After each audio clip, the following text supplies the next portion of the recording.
మేషరాశి మేషరాశి వారికి అందరికీ కూడా ఈ వారంలో మొన్నటి వారం కంటే కూడా అధికమైన ఆదాయం పెరుగుతుంది. అలాగే ఈ రాశి వారికి అందరికీ కూడా ఖర్చులు కూడా అధికంగా ఉంటాయి. ఇళ్ళకి మీకు బంధువులు వీళ్ళు ఎక్కువగా రావడం, విందు వినోద కార్యక్రమాల్లో మీరు పాల్గొనడం, కొత్త కొత్త వ్యాపారాలు ప్రారంభించడం ఇవన్నీ కూడా చేస్తారు. అదేవిధంగా ఈ ఏలినాటి శని జరుగుతున్నప్పుడు కొత్త కొత్త ఫ్రెండ్స్ కూడా మీకు పరిచయాలు అవుతూ ఉంటారు. కాబట్టి వీళ్ళల్లో ఎవరు మంచివారో ఎవరు చెడ్డవారో తెలుసుకొని మీరు ఫ్రెండ్షిప్లు చేయాల్సినటువంటి అవసరం ఎంతైనా ఉంది. అంటే ఈ రాశి వాళ్ళు మీకు ఆటోమేటిక్గా కలవడం జరుగుతుంది, కొత్త కొత్త వ్యాపారాలు మీకు చెప్పడం జరుగుతుంది, లాభాల్లోకి వెళ్తారు.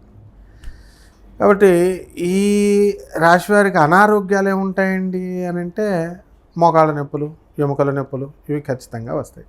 పరిహారాలు మహాకాళి యొక్క మంత్రాన్ని, అమ్మవారి యొక్క మంత్ర జపాన్ని చేసుకోవాలి, హోమాన్ని.